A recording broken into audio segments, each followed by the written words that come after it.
Well, hello there. This is Bob Decker, tarot card reader and certified clinical hypnotist, broadcasting live. Well, not exactly. We're filming here, recording here. We're live. Yeah, we're live though. We're alive. We're live. Own it. We're We're alive. live. We're alive. We're real alive. And it's Friday, and it's I believe it's the 25th Yeah. of June. Yes, the 25th of June here on a Friday. And we're going to do our blazing blog, the blog that really blazes. So this one's blazing, I'll tell you. This is a powerful one. Let's go ahead and jump into this, girl. Yes, that first card, the last card of the previous week's reading is the Star. Now, the Star is really cool. It's one of my favorites. It's Aquarius, which that's my sun sign. So I naturally have an affinity with that card.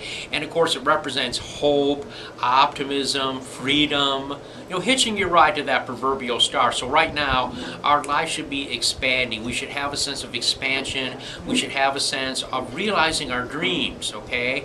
We may not be manifesting them, but at least that strong yearning is there. We're raising our vibration.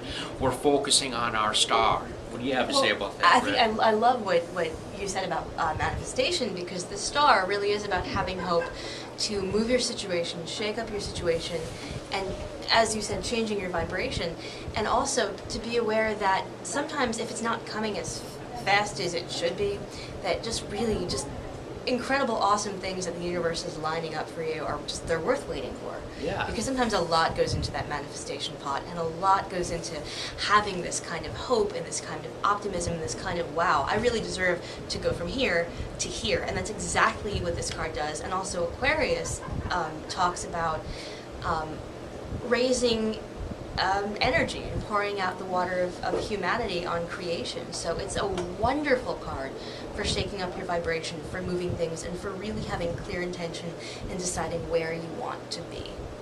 Wonderful. Yes, it is. Let's go into the present now. We're coming into the energy of, or at the energy of, the Hermit.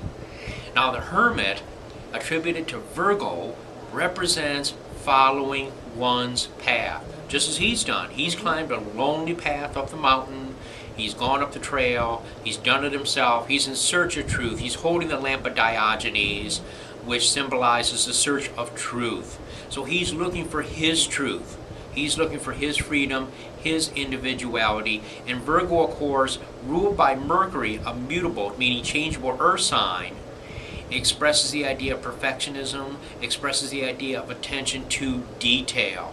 So it's in following our path, paying attention to our personal details, and really hewing our way is where we're kind of like bringing into manifestation the energies of the star, Yes, right, Red? Absolutely. And what's so interesting about the Hermit is, number one, as we said, it's Virgo energy. As of, I believe, tomorrow, we're going to have a Cancer Capricorn eclipse, which means it's big stuff, which means that the Cancerian energy of sort of home and family is going to be directly opposite the moon, which is going to be in Capricorn. Now, Capricorn is trine to the Hermit energy. It's trine to Virgo. And I believe it's sextile to Cancer. So they're all compatible with this sort of slow growth, being very aware of what you want. And this is also, I love to think of this as like the Yoda card. Like being off in the swamp, you're by yourself, you're figuring out who you are, what it is you want, and following your heart, your logical, earthy path, and being able to follow that out into the world from your heart and from who you are. So this is pretty fantastic, and also going to work very, very well with the astrological energy that we're coming into. So very a lot of synchronicity in this reading. Yes, there is.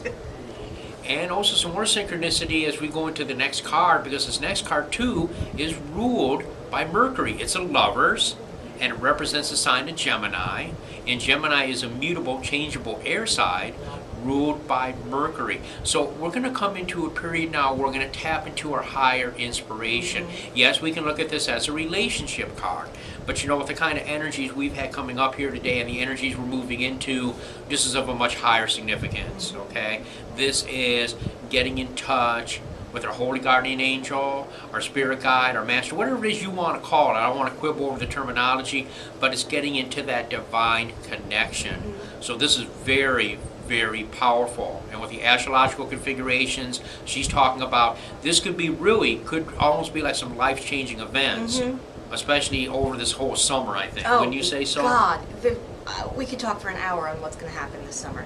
It's going to be insane. But as far as the lovers go, as Bob said, it can't. Some people do see this card and say, "Oh, it's a romantic relationship," and it is getting in touch with the divine within, getting in touch with your masculine side, your feminine side, whatever it is. It's about finding unity within yourself and being able to go forward as a divine, creative being. And the lovers is really about creation, in a sense, manifestation. And I think this whole reading is very interesting against the backdrop of what's happening astrologically, because we're going to start to go into something called the Grand Cross, which is going to be a lot of cardinal energy that we're going to have pitted against the sky over the course of pretty much the whole summer. And we're going to see a lot.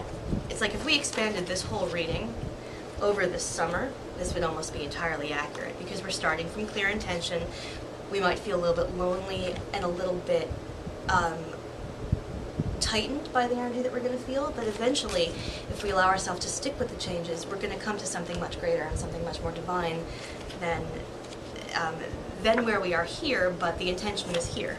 So by the end of the summer, I think you're going to see a lot of these energies coming together astrologically. So very interesting stuff happening. Yes, it is. Excellent stuff happening. Speaking of excellent stuff, how can they get in touch with you to one of your excellent readings? You can email me at happyganeshreadings@gmail.com. I have some very exciting news. As of next week, probably, my website should be up. That's www.happyganesh.net.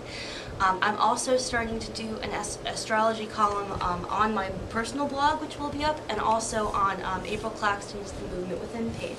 I'm going to have a little astrology corner. If you're interested in learning more about the Grand Cross and what's going to happen, you can contact me, or you can friend me on Facebook or email me, ask to be on part of my mailing list, and you'll get all of these free astrological updates about what's happening in the skies right now. There's a manifestation class as well, which, again, manifestation keeps coming up in these readings. I love it. Yes, indeed. That's so great. We had a fantastic manifestation class last night. That's every Thursday from 7:45 to 8:45. The cost of the class is $10. And if you have any questions, my number is 954-854-0270.